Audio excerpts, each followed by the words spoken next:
अभय, तुम्हारा प्रश्न है। नमस्ते बिलवड मैत्रेय। दुख क्यों होता है? आपने एक ऑडियो संदेश में कहा था कि अटैचमेंट बहुत ख़तरनाक होता है, ये जानते हुए भी कि एक दिन सब कुछ छूट जाएगा। हम सभी अटैच्ड होते हैं, फिर अकेलापन आता है।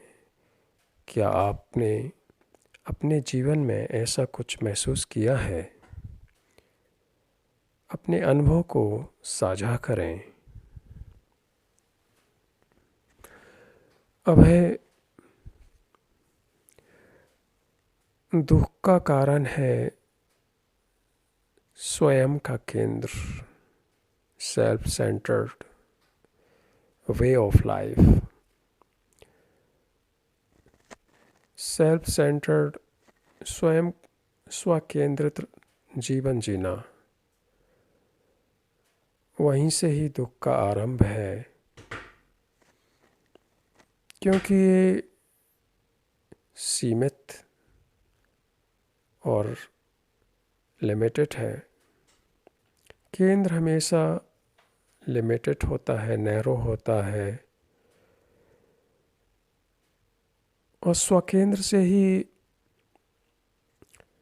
सेल्फिशनेस और सेल्फ कंसर्न, हमेशा अपने बारे में सोचना, वहीं से इन दोनों का जन्म है। सेल्फ सेंटर से सेल्फिशनेस और सेल्फ कंसर्न। सेल्फिशनेस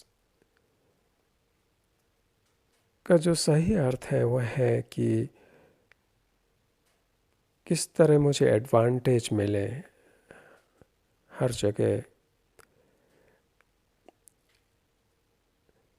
किसी की परवाह न की करते हुए मेरा भला हो जाए,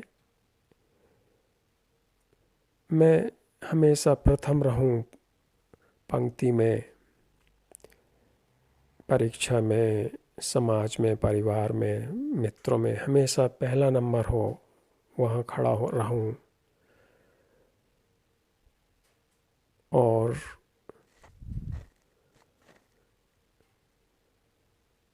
सेल्फ कंसर्न हमेशा अपने बारे में सोचना, मेरा मेरा मेरा सुख, मेरा दुख, मेरी प्रॉपर्टी, मेरी वाइफ,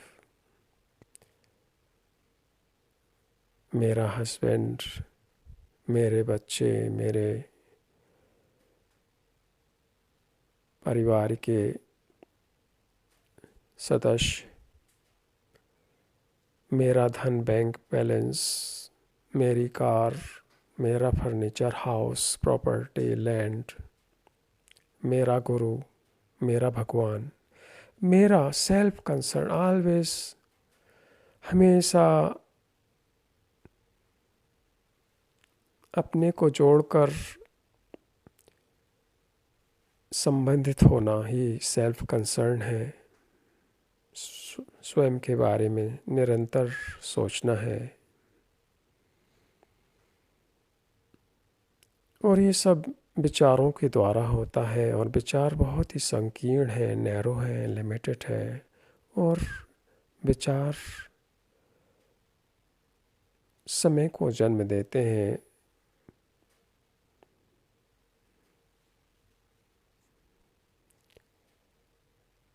मनोविज्ञान समय का जन्म विचारों के द्वारा ही है। जब तक सेल्फ सेंटर्ड स्व केंद्र है, जब तक दुख है। स्व केंद्र को ऊर्जा मिलती है विचारों से, रिपीटेशन से, आदत से, हैबिट से। कंटिन्यूअस, निरंतर हैबिट्स को दोहराना स्वकेंद्र को मजबूत करना है। और स्वकेंद्र फिर अहंकार के रूप में कार्य करता है, तुम्हारे डेली लाइफ में, तुम्हारी डेली एक्टिविटीज़ में, तुम्हारी डेली रिलेशनशिप में स्वकेंद्र का अंत ही दुख का अंत है और विचार का भी अंत है। इसलिए स्वकेंद्र की जो गतिविधियां हैं तुम्हारी दिनचर्या की, तुम उन्हें देखो, सुनो, ऑब्जर्व करो, फुली अटेंशन होकर, संपूर्ण ध्यान के साथ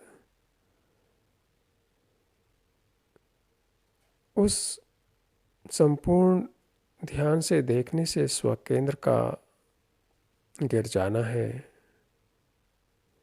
और दुख का भी गिर जाना है।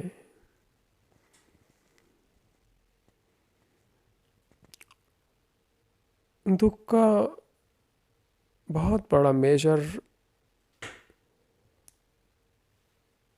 तत्व है, फैक्टर है,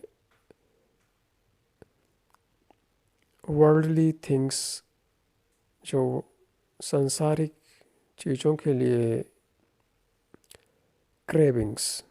क्रेविंग्स फॉर वर्ल्डली थिंग्स, सांसारिक वस्तुओं के लिए दौड़ना,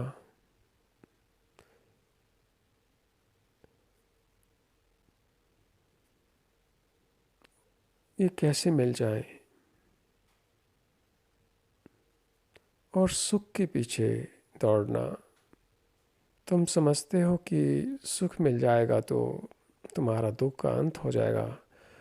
ये बिल्कुल गलत है, क्योंकि जैसे ही सुख आता है दुख भी साथ साथ तुम्हारे जीवन में चला आता है। ये दोनों साथ साथ चलते हैं। आनंद सुख और दुख के पार है। जैसे ही दुख का अंत हुआ वैसे ही सुख का भी अंत हो जाता है, और इन दोनों का अंत होना ही आनंद का आरंभ है।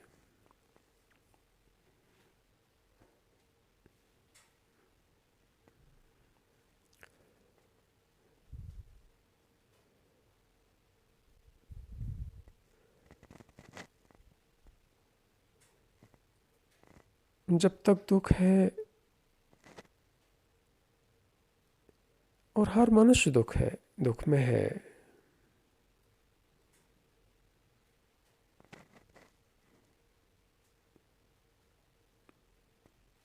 विचार दुख लाएगा ही। विचार अपने आप में ही दुख है, सफरिंग है।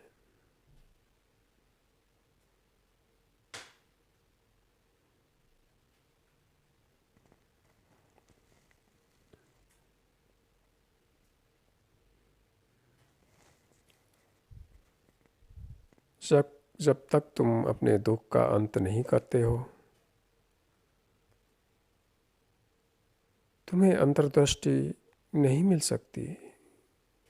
जीवन, प्रेम, करुणा तुम्हारे जीवन में प्रवेश नहीं कर सकता, क्योंकि दुख इन सब को रोकता है।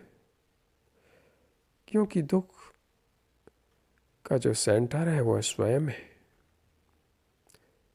तुम स्वयं ही अपने दुख के निर्माता हो। लेकिन तुम सोचते हो कि तुम्हारे दुख का कारण बाहर है, वो मनुष्य है, परिवार है, मित्र है, तुम्हारे दुश्मन है, तुम्हारा समाज का जो ढांचा है वो है। ऐसा नहीं है। तुम्हारी चेतना में जो केंद्र बन गया है, और उस केंद्र के आसपास सभी एलिमेंट्स इकट्ठे हो गए हैं, वो है तुम्हारे दुख का कारण। जैसे ही तुम इस केंद्र को उखाड़ फेंकते हो, तुम्हारा चेतना भी साफ हो जाती है, तुम्हारी कॉन्शियसनेस।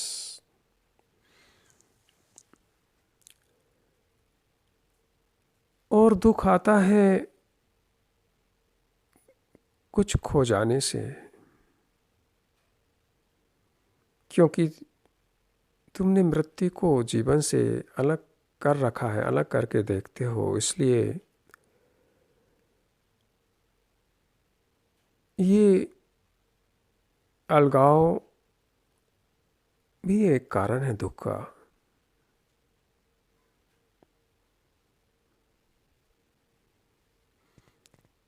क्योंकि जिससे तुम अटैच हो वो खोता है, एक दिन खोएगा ही। चाहे वो तुम्हारी प्रॉपर्टी हो, घर हो, कार हो, धन हो, वाइफ, हस्बैंड, चिल्ड्रन, गुरु, मास्टर, खोने ही वाला है, और तुम स्वयं भी खोने वाले हो। लेकिन तुम बहुत बड़े भ्रम और इल्यूजन में रहते हो कि हर चीज़ अनंत काल तक चलने वाली है। यही दुख का कारण है, क्योंकि जिससे तुम अटैच हो वो गया तो तुम भी गए, दुख से भर जाते हो।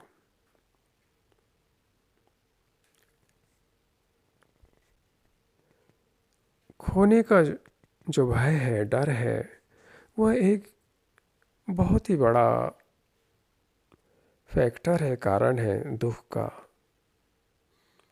और वो विचार से आता है कि ऐसा ना हो जाए कल,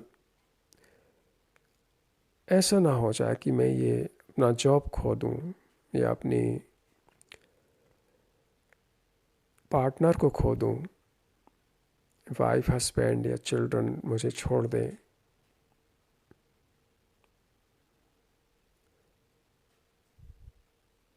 अगर तुम्हारी वाइफ और तुम्हारी पार्टनर किसी दूसरे आदमी के साथ चली गई, भाग गई, तुम पागल हो जाओगे, पागल हो जाते हो। वो इसलिए नहीं कि वो चली गई, इसलिए कि तुम अकेले हो गए, अटैच थे।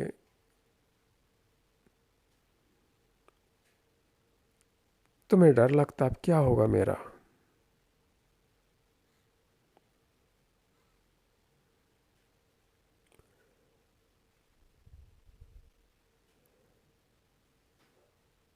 अटैचमेंट प्रेम को नष्ट कर देता है। अटैचमेंट बहुत ही सकरा है, लिमिटेड है, वहाँ स्पेस नहीं है।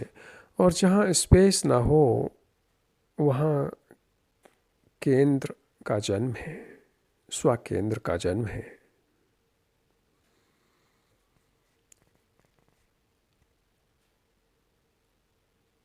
क्यों है मनुष्य अटैच्ड? धन से बहुत ज़्यादा अटैचमेंट है, खाने से,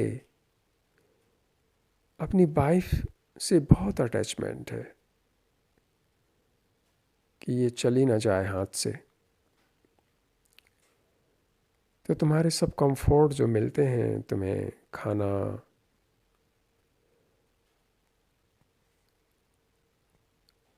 शारीरिक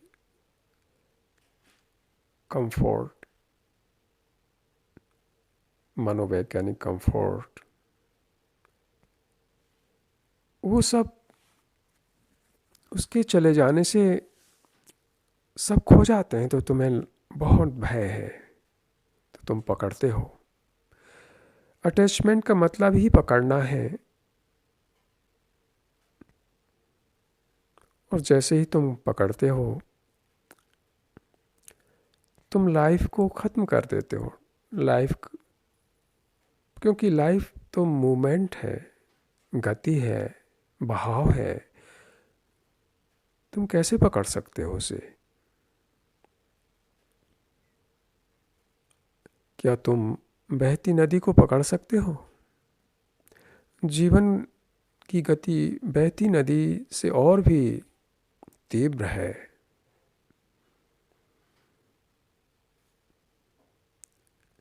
अटैचमेंट का मतलब ही पकड़ना है, और पकड़ना में बहुत ऊर्जा लगती है, और फिर तुम उस पकड़ने से बहुत ही कमज़ोर हो जाते हो, टायर्ड, अपनी ऊर्जा व्यस्त कर देते हो, नष्ट कर देते हो।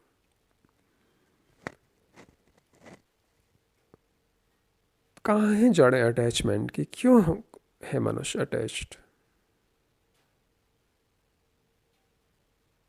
क्यों हो तुम इतने अटैच्ड?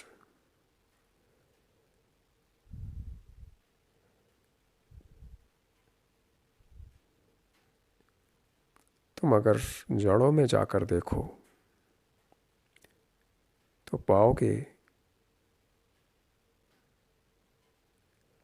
कि अटैचमेंट की जड़ें हैं इनसिक्योरिटी फील करना।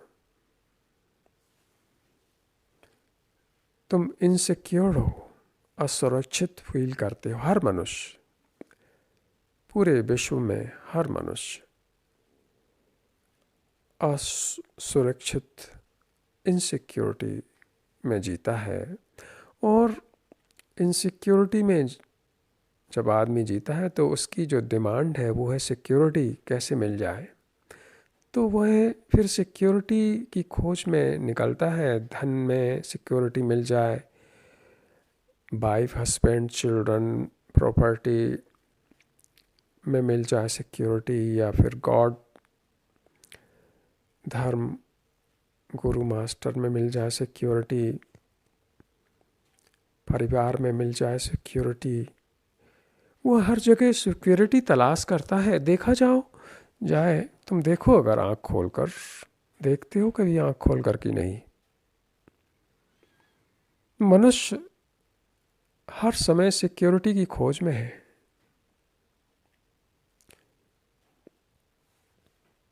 हर समय,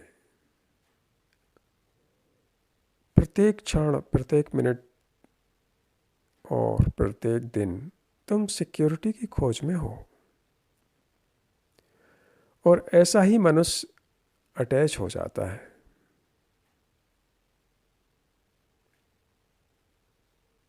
जब भी तुम सिक्योरिटी खोजोगे, तुम्हें अटैच होना ही पड़ेगा।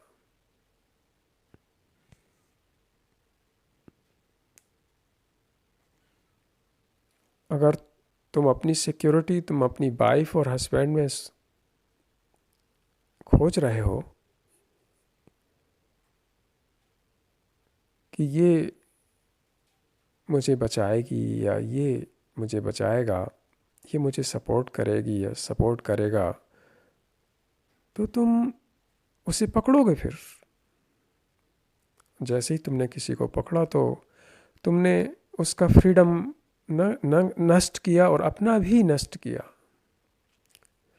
क्योंकि पकड़ने वाला तो है ही नहीं फ्रीडम, स्वतंत्र, नहीं तो वो पकड़ता ही क्यों? और जिसको तुम पकड़ोगे उसकी स्वतंत्रता भी तुम मार डालोगे। दोनों एक दूसरे को के दुश्मन हो जाते हैं अटैच्ड होकर। इसलिए तो तुम देखो पूरे विश्व में इतना दुख है, अलगाववाद है, सेपरेशन है, और इतनी हर संबंध में कलह है।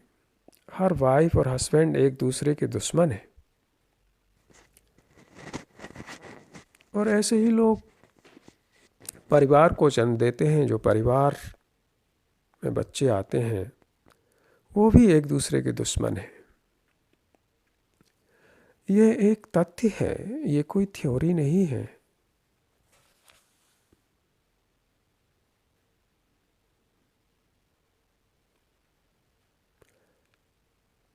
अटैचमेंट की जड़ें हैं निरंतर सिक्योरिटी, सुरक्षा की तलाश। यही है जीवन मनुष्य का, यही है मनुष्य की कहानी। सुरक्षा की डिमांड है कि नहीं? और जब तक तुम्हारे अंदर सुरक्षा की इच्छा है, डिमांड है, तब तक तुम अटैच रहोगे, तब तक तुम दुख अपने जीवन में पैदा करोगे और दूसरों के जीवन में भी, और समाज में ये जहर फैलेगा और फिर युद्ध निश्चित है। जहाँ नैरोपन है वहाँ युद्ध है, जहाँ स्पेस नहीं है वहीं से तो युद्ध होता है।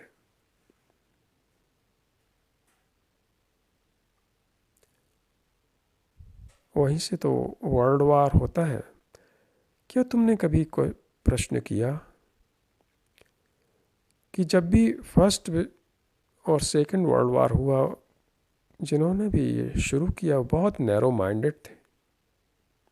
हिटलर्स, सभी डिक्टेटर्स भी थे। बहुत ही मज़े की बात है, क्या किसी जागृत पुरुष ने विश्व युद्ध या युद्ध शुरू किया? क्यों ये सब युद्ध वहाँ से शुरू होते हैं जिनका माइंड में कोई स्पेस नहीं है, जिनके ब्रेन बिल्कुल लिमिटेड है। अभी तुम पुतिन को देखो, क्या वहाँ स्पेस है उसके ब्रेन में? क्या वहाँ जगह है कुछ एक भी इंच? बहुत लिमिटेड है और भयभीत है, क्योंकि सुरक्षा की खोज करने वाला मनुष्य भयभीत ही रहता है हमेशा, इसलिए तो सुरक्षा चाहता है। लेकिन सुरक्षा जैसी चीज है ही नहीं। क्या तुम्हें अभी तक मिली कभी सुरक्षा? किसने दी तुम्हें सुरक्षा? किसी भगवान गॉड ने आज तक किसी मनुष्य को दे पाई सुरक्षा? किसी डिक्टेटर, पॉलिटिशियंस, मिनिस्टर्स, प्रेसिडेंट्स ने मनुष्यों को दी सुरक्षा? किसी किंग, किसी ने दी? तुम्हारे परिवार में मिली तुम्हें सुरक्षा? जबकि परिवार असुरक्षा की जड़ है। तुम्हारी education, professor, teachers, universities, school, क्या वहाँ तुम्हें सुरक्षा मिल पाई? क्या तुम्हारे जॉब में सुरक्षा है? तुम्हें डर रहता है कि कभी भी जॉब जा सकता है, कभी भी तुम्हें निकाला जा सकता है। क्या तुम्हारे संबंधों में सुरक्षा है? आज तुम्हारा मित्र है, वही मित्र कल तुम्हारा दुश्मन है। जिसके साथ तुम आज खाना खाते हो, कल उसको देखना भी पसंद नहीं करते। कहाँ है सुरक्षा?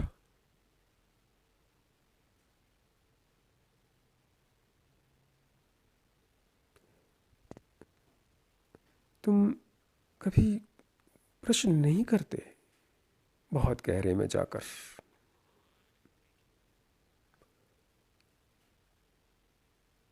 तुमने अगर ये प्रश्न किए तो तुम देखोगे कि सुरक्षा है ही नहीं। पति पत्नी और वुमेन मैन, क्या सुरक्षा है? ये कंटिन्यूअस लड़ रहे हैं एक दूसरे से। थोड़ी देर के लिए स्त्री और पुरुष बिस्तर में मिलते हैं तो वो सोचते हैं कि ये सुरक्षा है, और जैसे ही सेक्स की उत्तेजना खत्म हुई, दोनों एक दूसरे से इतने दूर हैं, असुरक्षित हैं। तुमने देखा अभी कभी भी मर्डर्स जो होते हैं वो बहुत ही पास का आदमी ही करता है।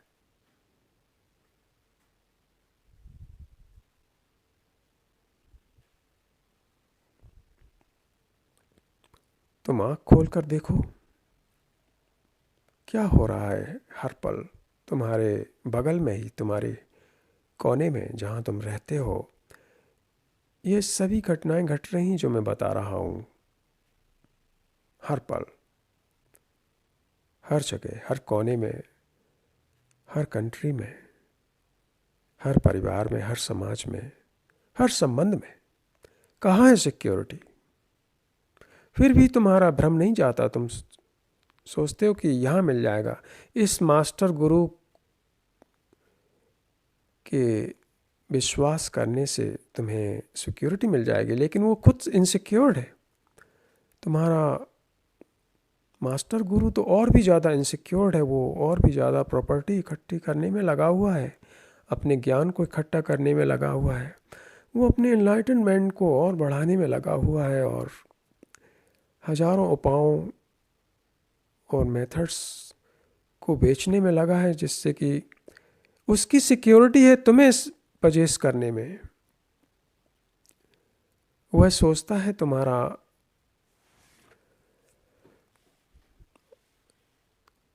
स्पिरिचुअल अथॉरिटी, गुरु मास्टर, वो सोचता है कि मेरे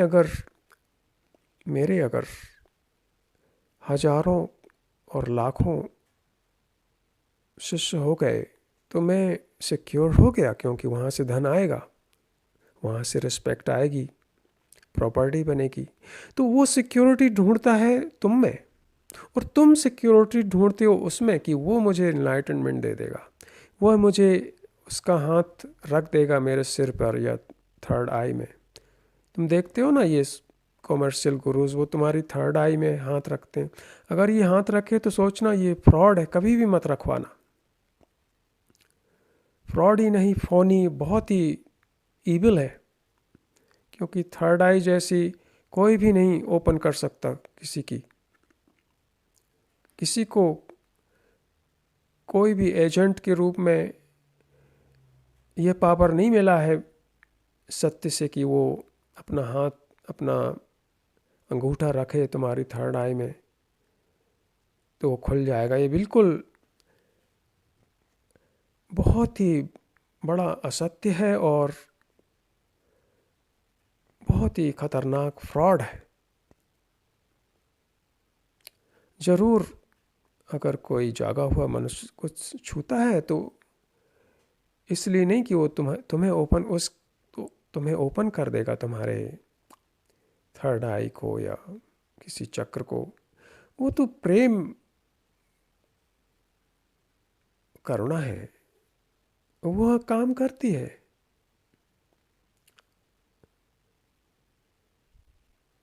उसका कोई इंटेंशन नहीं रहता जागृत पुरुष का कि तुम्हारा चक्र ओपन हो जाएगा। क्या करोगे चक्र ओपन करके? तुम्हारी जीना तो तुम्हें आता नहीं, चक्र ओपन करके और पागल हो जाओगे। ऐसा कुछ होता ही नहीं है एक्चुअली। जो भी प्रकाशित जागृत शिक्षक है,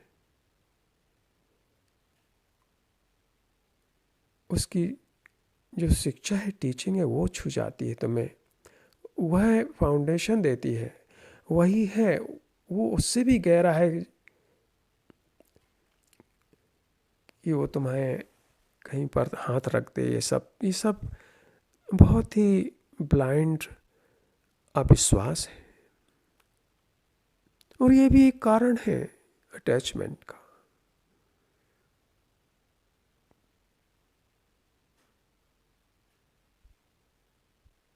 तुमने देखा होगा बहुत सारे इन गुरुओं को जो तुम्हारे थर्ड आई को टच करते हैं, और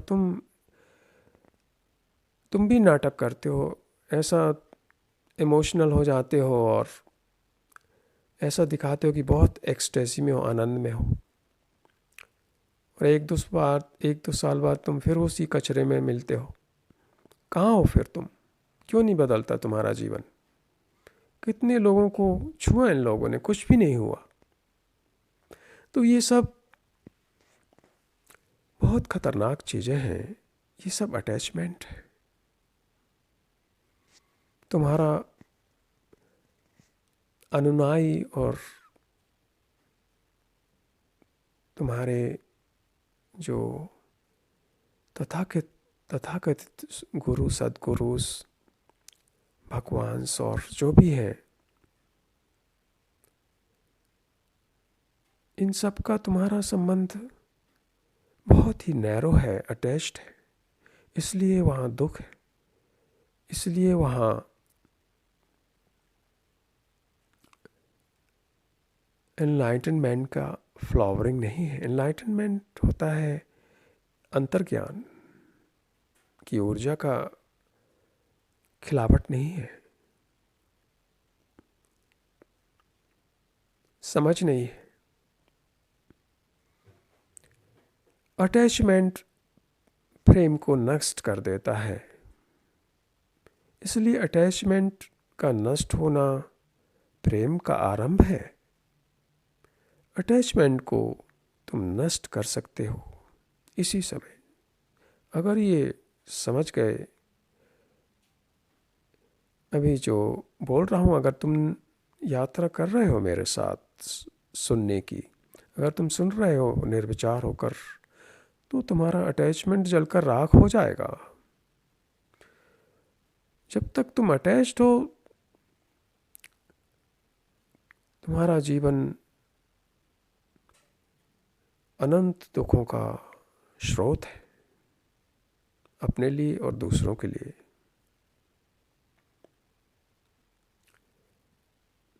इस कहानी को, इस घटना को बहुत ध्यान से सुनो। एक सम्राट राजा प्राचीन भारत में था, और वह बहुत ही विद्वान और सेंसिटिव था। वह हमेशा सत्संग करता था और प्रश्न पूछना उसकी नेचर था, स्वभाव था। जब भी कोई मास्टर सन्यासी, सही का सन्यासी, फोनी नहीं, सन्यासी का मतलब होता है जो कोई पजेस नहीं करता फिजिकली और साइकोलॉजिकली।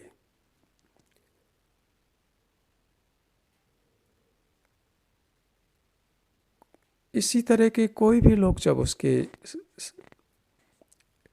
टेरिटरी में, साम्राज्य में आते थे, तो वो बहुत आदर के साथ उनको अपने पैलेस में मेहमान के रूप में निमंत्रण करता था और उससे सत्संग करता था।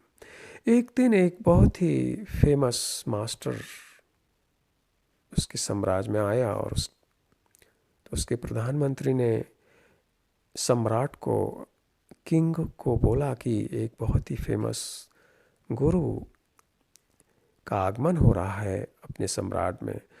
तो ये जो सम्राट था, राजा, उसने बोला उसे बहुत ही रिस्पेक्टफुली महल में लाया जाए और उसे गेस्ट हाउस में, गेस्ट हाउस में था एक महल में, वहाँ उनको रखा जाए, सभी सुविधाओं और उनको सभी देखभाल की जाए। और राजा स्वयं ही उसको रिसीव करने पहुँचे और उस गुरु को महल में लाए। और बाद में उस राजा ने, किंग ने पूछा कि हम शाम को वॉकिंग करने निकलते हैं और वहीं चलते समय सत्संग करेंगे और आपसे प्रश्न भी करूँगा। तो दोनों घूमने निकले। बहुत सुंदर सूरज ढल रहा था, चिड़ियों के गीत, स्वच्छ हवा और पेड़ों का नाचना।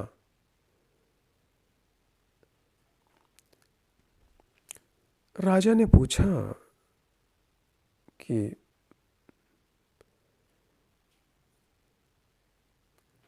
रिस्पेक्टेड मास्टर, आप तो बहुत ही स्वतंत्र हैं, लिबरेटेड हैं। आप बताइए कि मनुष्य अटैच्ड क्यों है, मोह में क्यों है, ये आसक्ति, लगाव क्यों है मनुष्य को हर चीज से।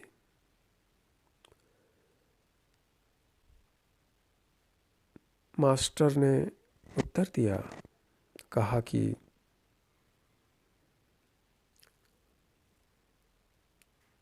मनुष्य को अटैच नहीं होना चाहिए, चाहे जितना भी धन हो, प्रॉपर्टी हो, वस्तुएं हो, वो तो सिर्फ एक दिन जलकर राख हो ही जाएंगी। इतने में पीछे से राजा का प्रधानमंत्री दौड़ता हुआ आया, परेशान, भयभीत, और उसने राजा को बोला, माय लॉर्ड, महल में आग लग गई है और सब जलकर राख हो रहा है। हीरे जवाहरात, सोना चांदी, सभी अमूल्य वस्तुओं जलकर नष्ट हो रही हैं। तो राजा ने बोला कि ठीक है, लेकिन तुम देखो और कोशिश करो उसके आग बुझाने की, लेकिन मैंने अभी जो गुरु जी का वचन सुना है, उसने मुझे लिबरेट कर दिया है। सब एक एक दिन तो जलना ही था, लेकिन मैं सत्संग जारी रखूँगा इनके साथ और घूमने जाऊँगा, क्योंकि ऐसा समय कब मिला फिर पता नहीं, शाम इतनी सुंदर है। लेकिन अचानक जो वो गुरु था, मास्टर, वो महल की तरफ दौड़ना शुरू कर दिया। उसने भयभीत हो गया। तो राजा ने सोचा कि जो सम्राट था बहुत बड़ा, ये क्यों दौड़ रहा है। तो राजा भी उसके पीछे दौड़ा और उसने फिर उस मास्टर को, गुरु को रोका और कहा कि आप क्यों दौड़ रहे हैं, वहाँ तो आग लगी हुई है, अभी तो आपने बोला है कि सब कुछ जलने ही वाला है। उसने बोला है वो तो सिर्फ थ्योरी थी, मेरी लुंगी पड़ी थी वहीं पर रूम में, वो ना जल जाए, उसको बचाने के लिए। सोचते हो, जो आदमी बोल रहा था कि हर चीज़ एक बार जाने ही वाली है, और वो आदमी जो गुरु था, वो अपनी लुंगी से अटैच था। उसने बोला मेरी दो ही लुंगी है और अगर वो जल गई तो फिर पहनूंगा क्या। सोचते हो मनुष्य ऐसा ही है। ये बहुत गहरी घटना है, ये तुम्हारी ही घटना है। तो राजा तो लिबरेटेड हो गया, वो सही में एनलाइटेंड था, लेकिन जो गुरु एनलाइटेंड होने का ढोंग कर रहा था, वो अटैच था। तुम सोच रहे हो ना, जीवन बहुत गहरा है।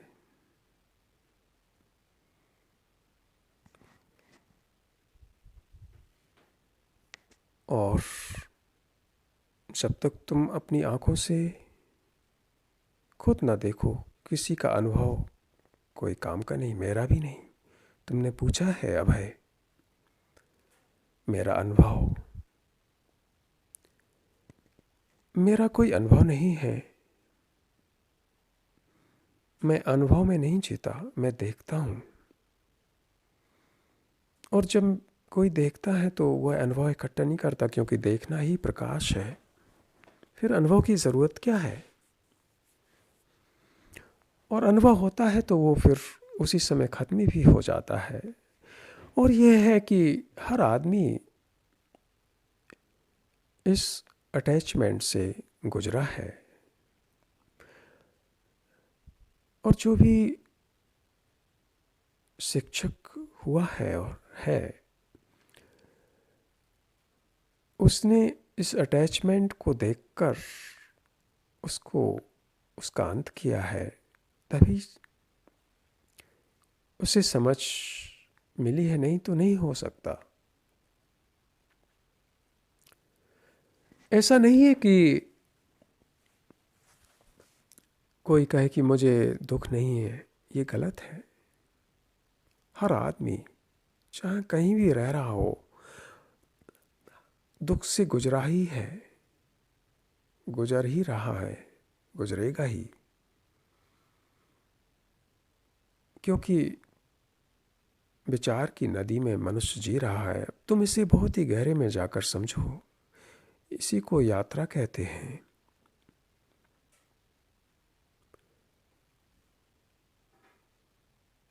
विचार की नदी को समझो, विचार की धारा, नदी की धारा ऐसा ही है जैसे कि दुख एक नदी की तरह बह रही है,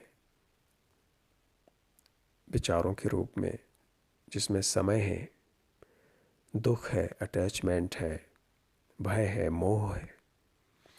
ये नदी में जब तक तुम हो, तुम इसी नदी से ही तुम्हारा जन्म होता है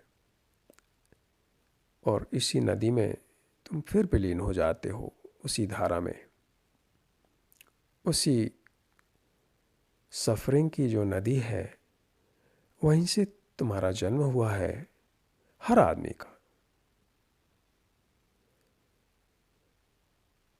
और उसी नदी में तुम मर जाते हो फिर से। जब भी तुम शारीरिक तौर पर ख़त्म होते हो तो फिर मिल जाते हो उस नदी, सफरिंग की नदी में। ये थ्योरी नहीं है, ये एक फैक्ट है, हकीकत है। लेकिन कुछ लोग उस नदी से स्टेप आउट हो जाते हैं, हो सकते हैं, कोई भी हो सकता, लेकिन बहुत कम होता है ऐसा। अगर कोई मनुष्य उस सफरिंग की, दुख की नदी से, जो विचारों से उत्पन्न होती है, उतर कर किनारे में आ जाए तो वह फिर उस नदी का अंग नहीं रहता। फिर उस नदी का जो स्वभाव है, attachment, fear, greed, ignorance, hate, jealousy, इन सब से बाहर आ जाता है। और स्टेप आउट कैसे हो? क्योंकि हर आदमी उसमें है और प्रभाव बहुत ज़्यादा है उस नदी का, इतना, क्योंकि उस नदी, सफरिंग की जो नदी है, रिवर है, river of suffering, river of thought, river of attachment, ये एक ही है, एक ही नदी है। उस नदी से किनारे में उतर जाना बहुत बड़ी बात है, क्वांटम जंप है। कैसे जंप करोगे तुम? क्योंकि नदी का बहाव बहुत ज़्यादा है, अटैचमेंट का बहाव बहुत ज़्यादा है। तुमने देखा होगा, बाढ़ आती है, देखा है तुमने नदी में, सब बहा ले जाती है, बड़े बड़े बोल्डर्स, चट्टाने, मकान, तुम्हारी कारें तिनके की तरह बह जाती हैं। ऐसे ही तुम बह जाते हो। अटैचमेंट की धारा बहुत, इसकी ऊर्जा बहुत ही विशाल है, शक्तिशाली है। सिर्फ अंतर्दृष्टि आने से तुम इससे निकल सकते हो, इस नदी की बहाव से स्टेप आउट हो सकता है।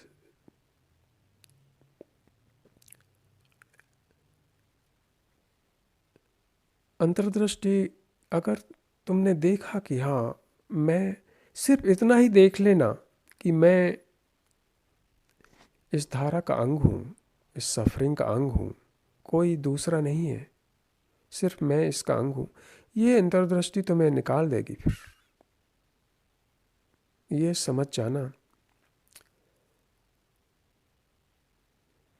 कि मैं खुद ही कारण हूँ इस अटैचमेंट का, सफरिंग का। और उसे देखना देखना बहुत ही ज़रूरी है, अटेंटिव होकर।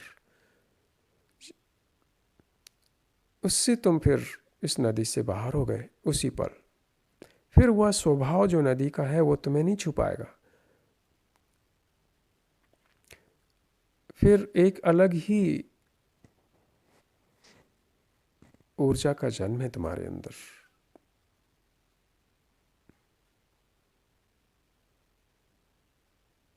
फिर एक ऐसी यात्रा की शुरुआत है जिसका अंत नहीं है।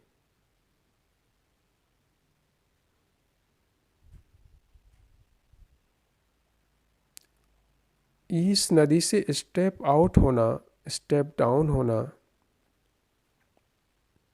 निकल जाना,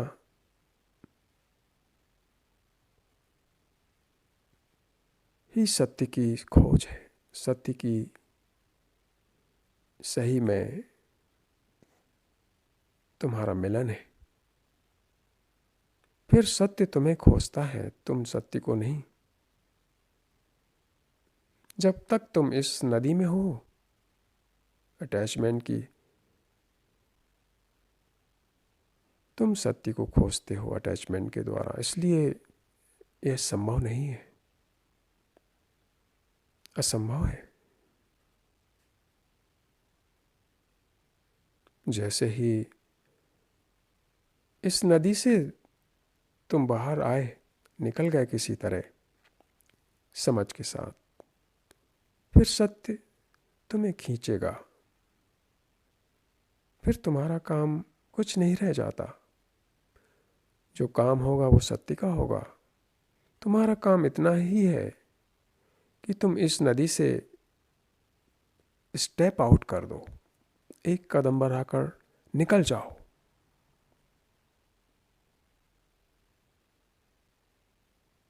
और ये निकलना संभव है जब तुम देखो कितनी खतरनाक है इस नदी में रहना। वहाँ मगरमच्छ ही नहीं, सभी कुछ है। मगरमच्छ का मतलब है तुम्हारा अटैचमेंट, भय, मोह। हर मनुष्य इस नदी में है,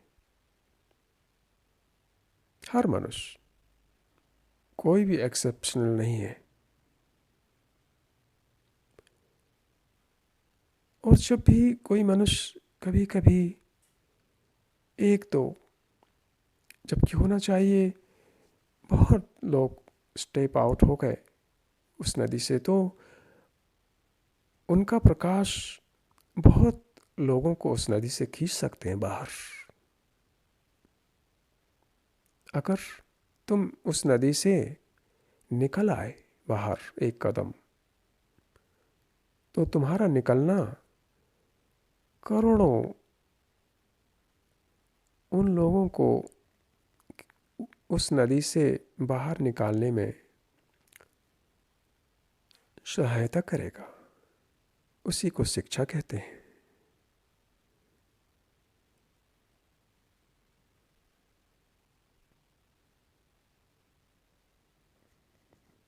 आज ही अपने अटैचमेंट का अंत कर दो। ऐसे रहो कि हर पल सिर्फ यही है। क्योंकि अटैचमेंट का अंत करना है तो मृत्यु को समझना बहुत अनिवार्य है। क्योंकि मृत्यु हर तुम्हारे अटैचमेंट को नष्ट कर देती। जब मृत्यु आती है तो जिससे तुम अटैच्ड हो सब खत्म हो जाता है। जैसी मृत्यु आई, तुम्हारा धन वन सब गया, परिवार, दोस्त सब नष्ट हो गए। इसलिए मृत्यु का जो नेचर है वह अटैचमेंट की क्लीनिंग है, सफाई है। तो जब शरीर नष्ट हो उसके पहले तुम अटैचमेंट को ही नष्ट कर दो। क्योंकि मृत्यु तो नष्ट करने ही वाली है एक दिन, जैसा कि तुमने लिखा है, सब कुछ यहीं रह जाएगा। तो उसके पहले तुम खुद ही स्वयं वॉलंटरली उसे नष्ट कर दो। मनोवैज्ञानिक के रूप में अटैच ही मत रहो। तो तुम्हारे पास जो वस्तुएं रहेंगी सिर्फ यूज़ करना रह जाएगा फिर उनका, घर का, कार का, कुछ भी हो, फिर वो यूज़ करने का ही लेवल रहेगा उसका। अगर अटैच नहीं हुए तो फिर ठीक है, फिर तुम्हारी ऊर्जा जो अटैचमेंट में थी वह फ्री हो जाएगी।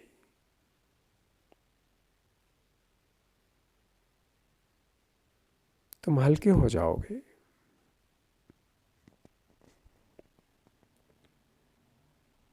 इसलिए अटैचमेंट बहुत खतरनाक है। ऐसा ही है जैसे कि तुम एक रूम में रह रहे हो हजारों कोबरास के साथ, सांप बिच्छुओं के साथ। अटैचमेंट की जो नदी अभी मैंने तुम्हें बताई, इससे स्टेप आउट हो जाओ, इससे निकल जाओ।